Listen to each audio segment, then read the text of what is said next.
I think if they continued to bring him down here, Carl would have just totally destroyed the kid's confidence. Carl, the Truth, Williams.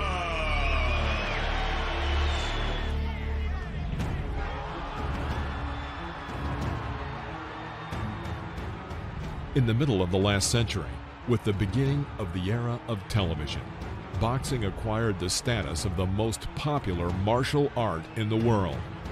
In today's video, we are going to take a look at the history of boxing from the perspective of the best boxing fights, which had a huge, epic-making significance in the history of boxing. These are legendary fights that filled huge stadiums, grabbed the attention of hundreds of millions of spectators, and forever changed the history of boxing itself.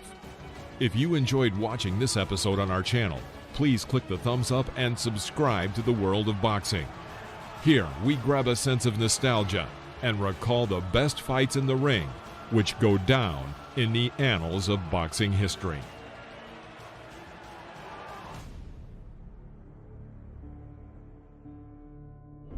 On December 2nd, 2000, at the Mandalay Bay, Las Vegas, two unbeaten junior middleweight champions, 27-year-old Puerto Rican Felix Trinidad and 22-year-old American Fernando Vargas, meet in the ring.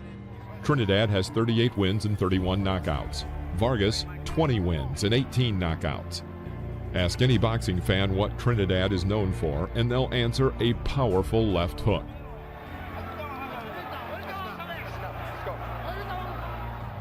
Just 20 seconds into the fight, Vargas falls into the simplest trap. Trinidad sets down on a jab and fires his signature blow. The blow strongly shakes Vargas, and then, being under a hail of blows from his opponent, he is knocked down. It was a great start for Tito Trinidad, but less than 5 seconds after the fight resumed, Vargas was back on the floor after a precise left hook to the chin.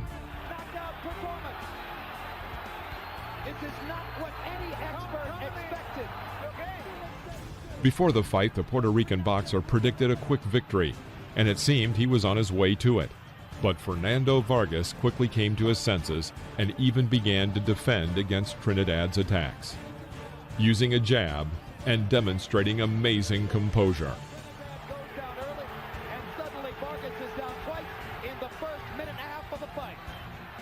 In a crisis situation here, George, with regularity. In the second round, Trinidad shook Vargas for a split second, but the results of the previous round did not work.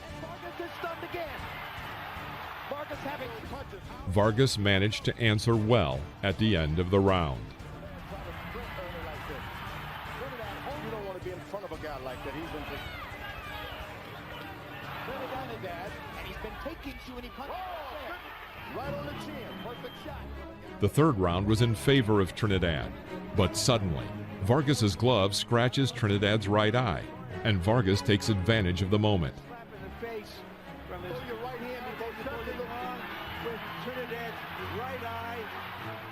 Trinidad gets out of a dangerous position, and a little later in the fight is interrupted due to a low blow by Tito. Vargas takes a long pause for recovery, and it did him well. At the beginning of round 4, Fernando attacked with a left hook. Trinidad was knocked down for only the 7th time in his career. Each of the previous 6 times he was able to get up and win, which was expected by the audience.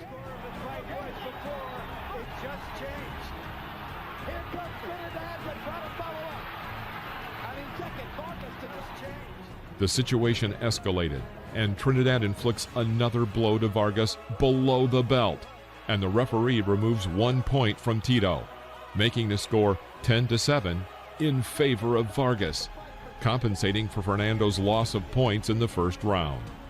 Vargas again takes advantage of the moment and rests for a minute and a half, and again this is good for him. Having regained his strength, he became more active, which created problems for Trinidad. Fernando won the remainder of the 4th round as well as round 5, and Vargas took the lead on the HBO unofficial referee card.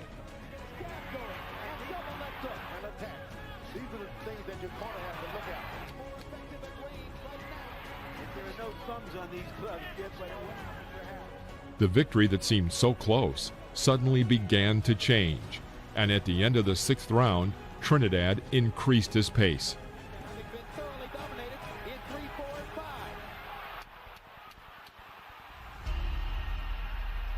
And Vargas, who was moving away early in the round, elects to trade with Trinidad and gets the better of him for the moment. The first half of the fight was now behind them, and Vargas was ahead of Trinidad in the terms of the number of accurate punches, 122 versus 100. Your main weapon.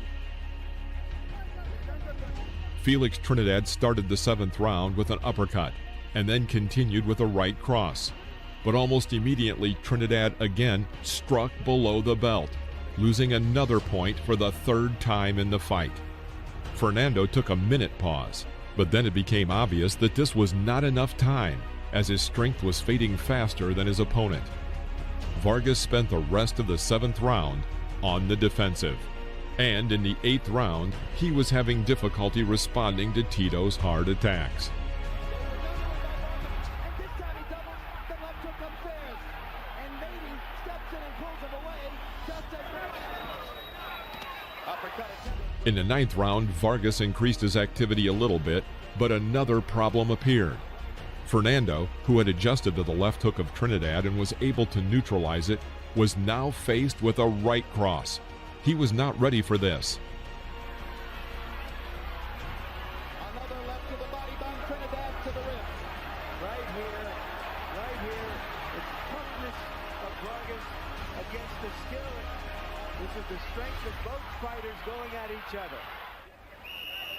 Vargas took some heavy shots there, and he spent a lot of himself, I felt, in recovering. The question now is, how much? 3 rounds to go. Harold, both rounds were very close. I think Harold has done a good job this time. And then trade it again. Here's a look at the low blow call, Larry. In the 10th round, Vargas strikes below the belt and loses 1 point. But the boxers ended the round with a fierce exchange of punches. The executive director of the Nevada State Athletic Commission was 2 seats away. Meanwhile, they're still busting each other face to face in the ring as round 10 comes to a close. The same was true for the ending of the 11th round. Straight punches by Trinidad right up the middle.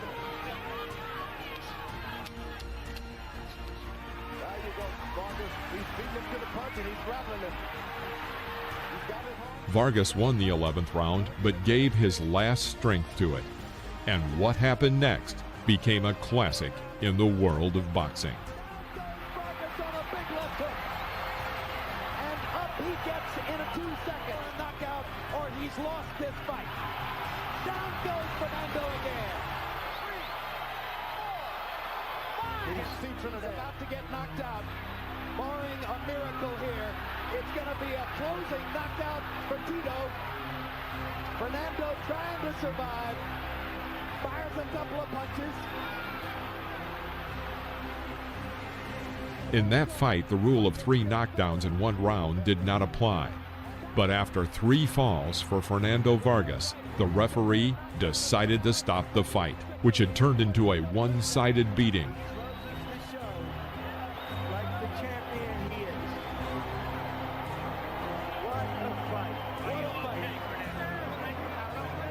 Give the people what they want. Did they get their money's worth tonight, George? Gave it to them. And also did Vargas. He also made him money.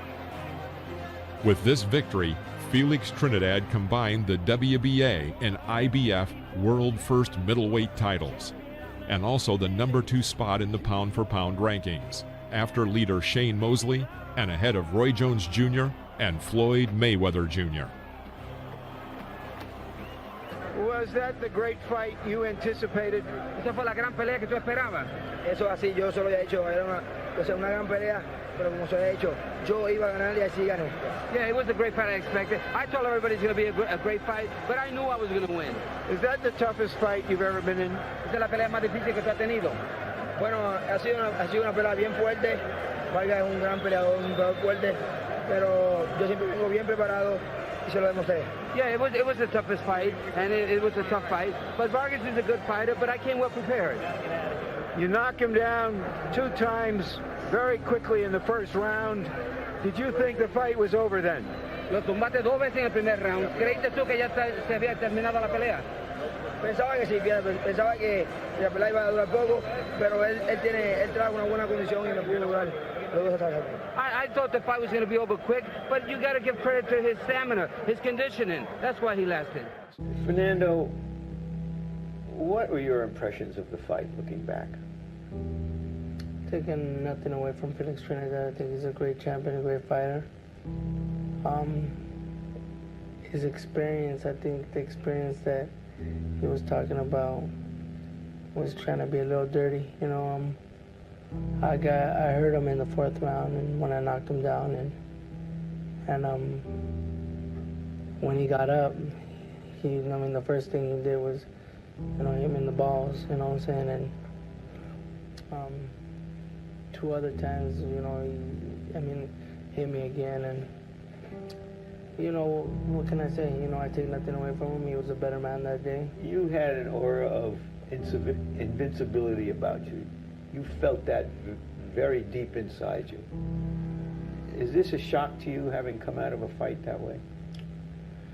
It's a shock to me because it's not something that I wanted to come out, like this, but, it's not the way I expected it, and I don't think if, we would have been playing fair, I would have came out like this, but, I give him all the credit in the world. He was a better man. Are you afraid that this is going to be perceived as an alibi? No, people can say what they want to say, I'm giving him all the respect in the world. I'm saying that he was a better man that night. He beat me. Mm-hmm. I'm not making complaints or anything, but I'm saying. Just to go back, when you knocked him down in that 4th mm-hmm. round, did you feel, okay, now I'm there, now I'm getting him, and now I'm going to get him when out? When I try to come with something, I got hit in the balls. Definitely. He just he had a great game plan, he got me out of my game plan. What impressed you about him as a fighter, being in there with him?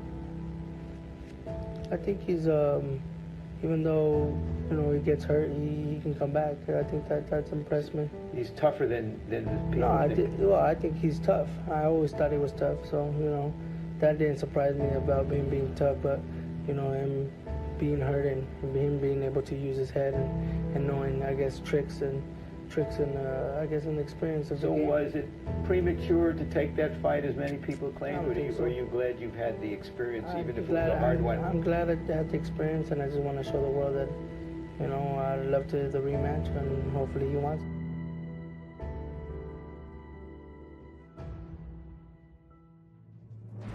October 4th, 1997, IBF lightweight world champion, 25-year-old Arturo Gatti, defends his title for the 3rd time.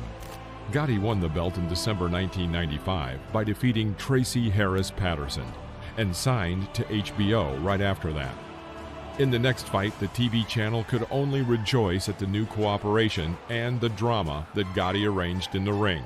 In March 1996, during his first title defense against Wilson Rodriguez, Gatti was knocked down in the 2nd round, and by the 5th round was losing the fight on points. But in the 6th round, he knocked out his opponent. The victory was a real breakthrough in Arturo Gatti's career. During the 2nd title defense, he faced Patterson again and defeated him again. A unanimous decision, and still junior lightweight champion of the world, Arturo Gatti.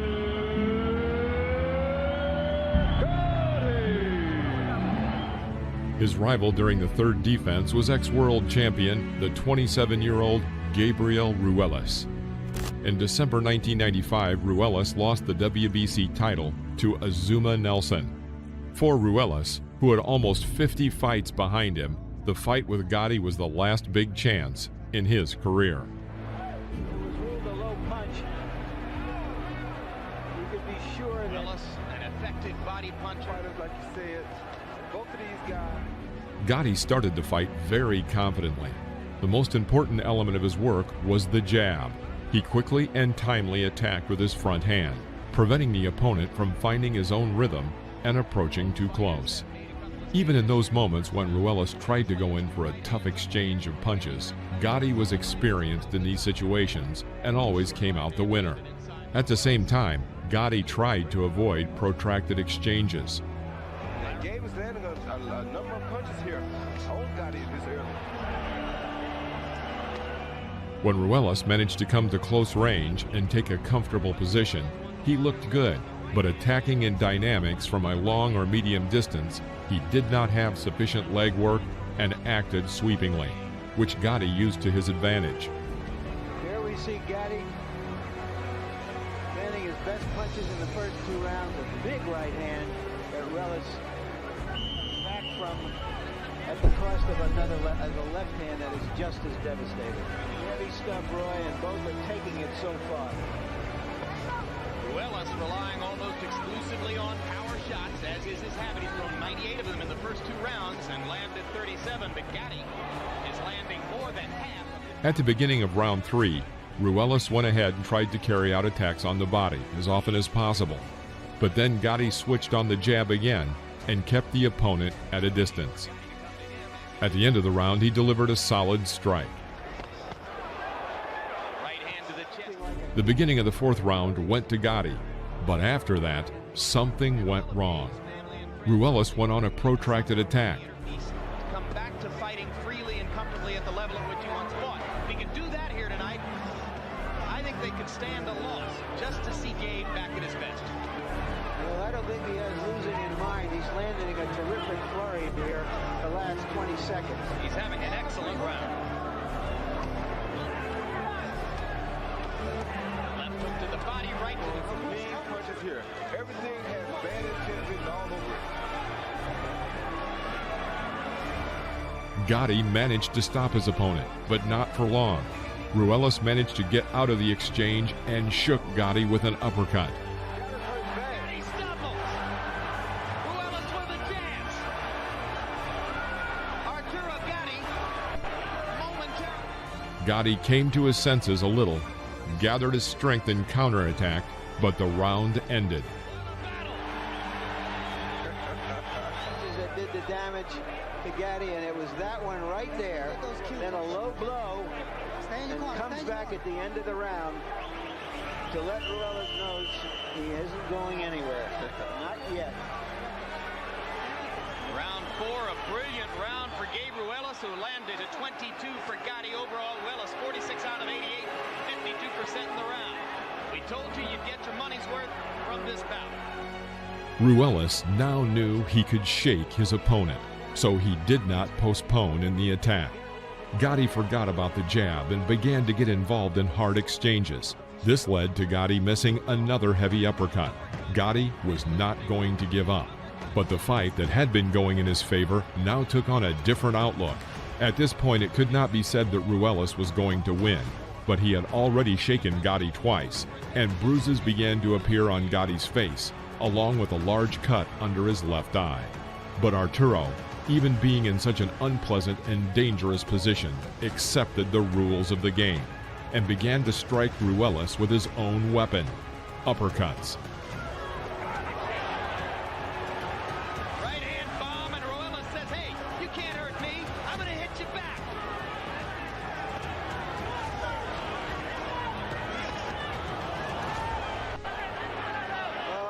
That left uppercut is a vicious repertoire.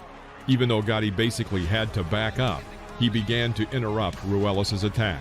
Nevertheless, Gabriel continued to push forward, but he still underestimated one aspect: Gatti's striking power. Arturo Gatti's left hook was very powerful and knocked out Ruelas.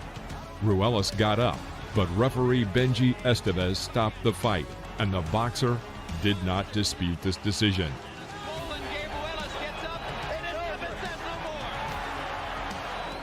The fight between Gatti and Ruelas received 3 awards.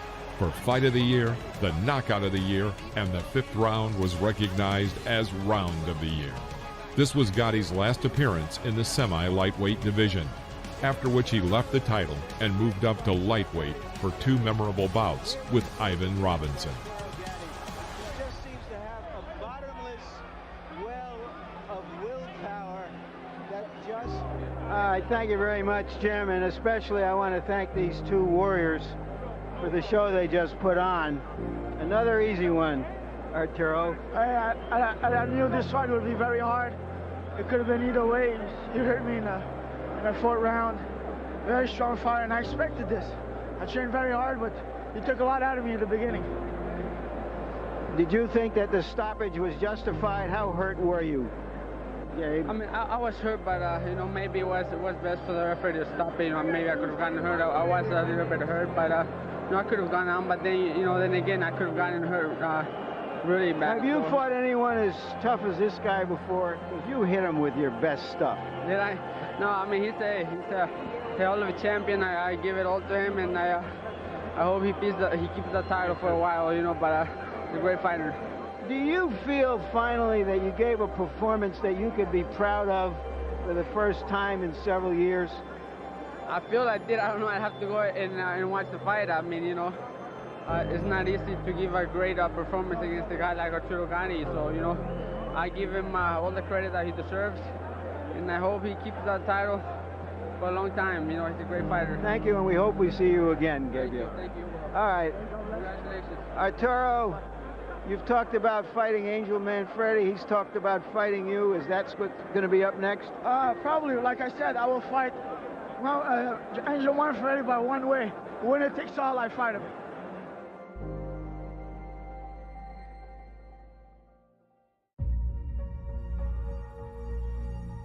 Pay-per-view bouts featuring participants from the lower weight categories are rare, but the rivalry between Marco Antonio Barrera and Naseem Hamed was so popular with the public that HBO did not hesitate to put this fight on the air or sell it through pay-per-view.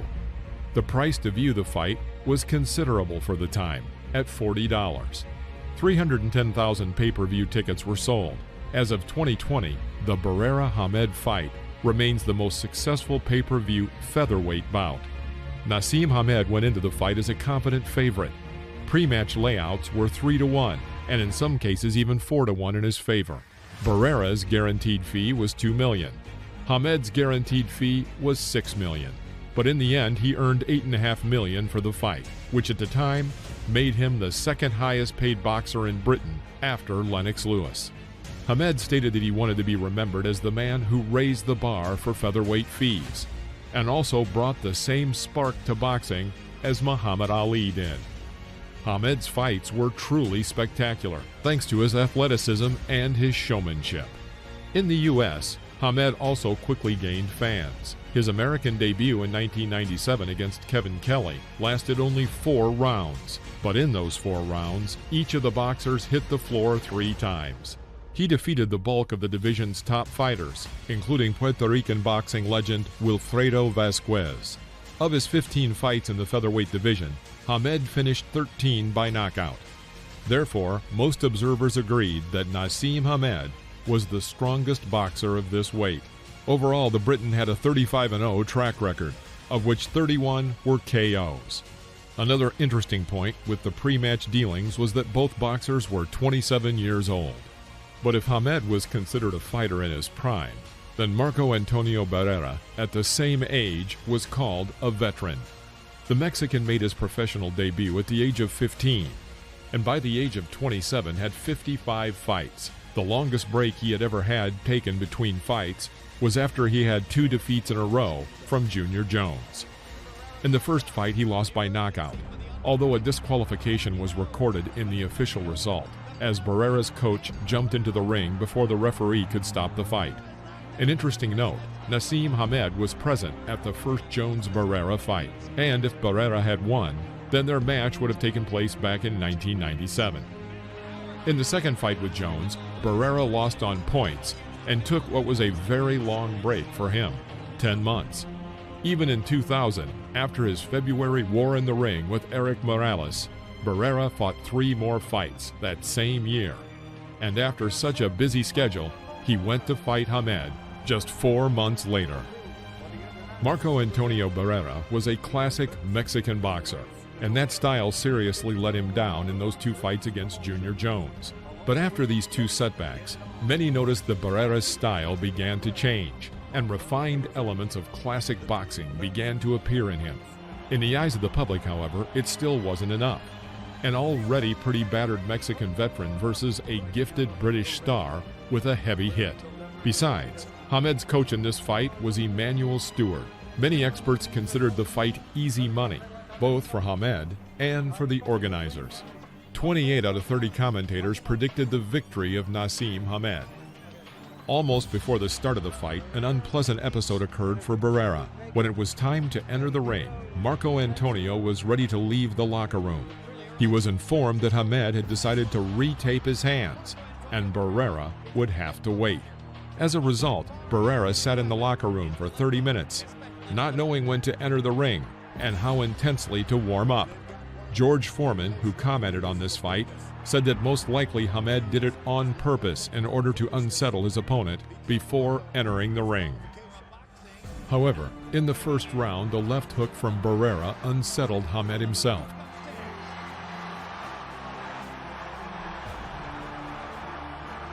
Naseem responded to the Mexican's attacks with a smile, and his smile was met with an accurate jab. This was one of those fights where the audience immediately knew that they had not wasted their money. They knew that an excellent fight awaited them. Big things were initially expected from Hamed, but as it turned out, the leading role in this performance was taken by his co-star.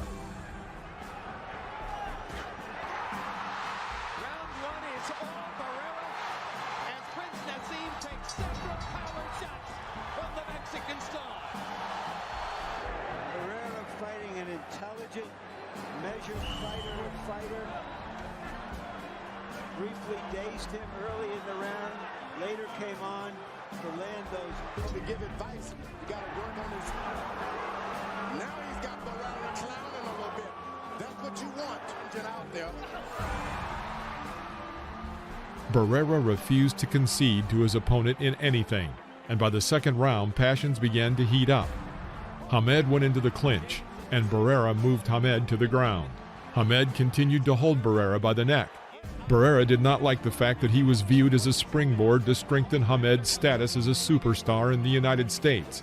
He did not like Hamed's arrogance, who had even tried to intentionally enter the ring in Barrera's corner and was blocked by the Mexican team. The episode mentioned earlier, with the delay in entering the ring, only added fuel to the fire. Barrera had been in this business for too long and knew perfectly well that his opponent had decided to play psychological games with him.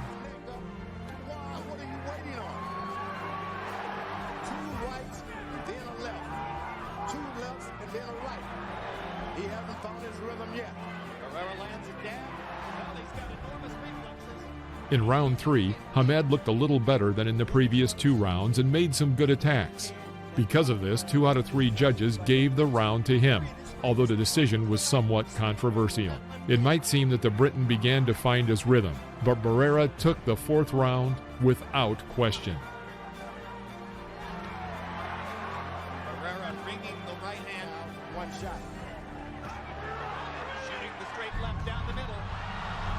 That's what Prince Naseem wants to do. Barrera goes to the body. Every round, Barrera should send him to the... Very composed, Barrera. That was a headbutt there. Oh, take us home. Hands is gone. Big left hand by Prince Naseem. The 5th round was taken by Hamed, though the 3rd minute turned out to be equal. However, in the end, Hamed landed a hard left hook and then a right hook to Barrera's torso. Trying to set up a right hand, or maybe wanting to... Whether the Prince has been thrown off.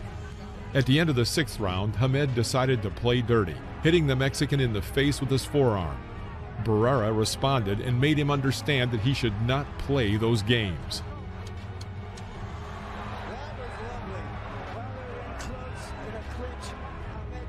Before the start of the 7th round, Hamed's coach, Emanuel Steward, warned his boxer, not for the first time, that he was losing the fight, and if he continued in the same spirit, he would face the first defeat in his career. Hamed stepped up, but Barrera quite easily nullified Hamed's attacks with a fairly simple but effective technique. He would deliver a jab and then move to the left. Barrera constantly left the line of attack, and it seems that all of Hamed's beautiful combination work was disabled by a simple tactic. Because of this, almost all of Hamed's attacks turned into single hits, which were read by Barrera quite easily. In the 8th round, Barrera continued to prove his skill at interpreting Hamed by anticipating his use of a traditional British tactic and countering it. Naseem holds his hands low, and after his attack returns his hand to the same familiar position, and not to his chin. Interestingly, the Mexican did not rush to attack, which speaks of a clear plan for the fight and a tactical endurance.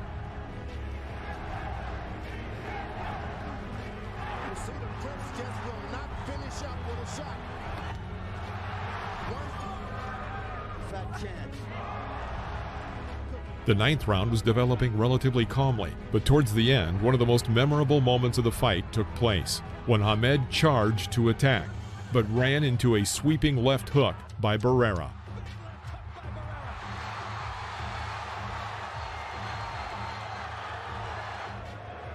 One problem with Hamed, he throws that big left hand. When he misses, he is off.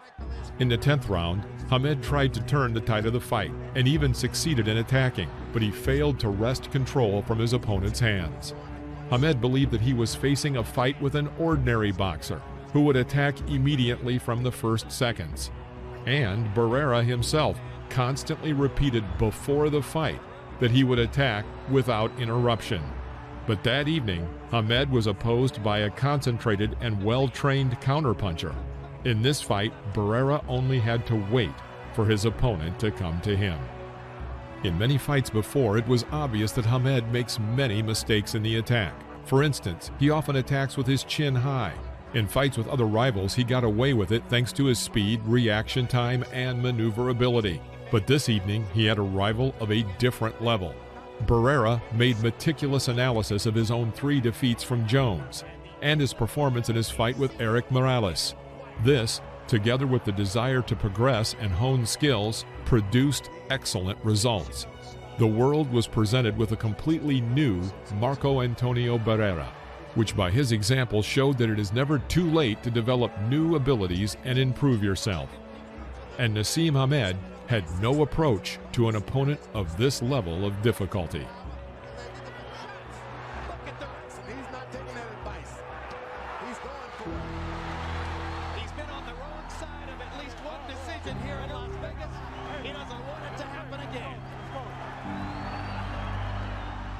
In the 12th round, Hamed, knowing he was behind, swung wildly and missed Barrera, who in turn placed Hamed in a lock and slammed his head into the turnbuckle. It did not look like something emotional, but as an action with the expectation of finally finishing off the opponent from a psychological point of view. Considering Hamed's arrogant behavior before the fight and earlier in the ring, the audience accepted this episode with enthusiasm. But referee Joe Cortez deducted 1 point from Barrera, which was booed by the audience.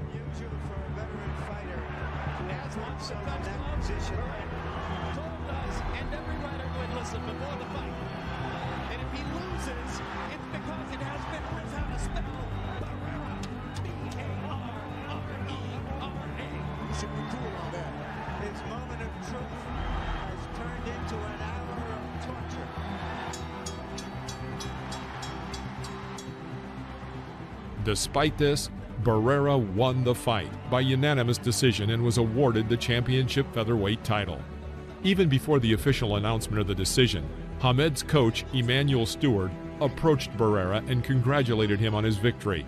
Before this fight, Naseem Hamed said that he did not consider Barrera the most serious rival in his career, and as a result, Barrera turned out not to be just the most serious rival, he turned out to be the one who ended Hamed's career.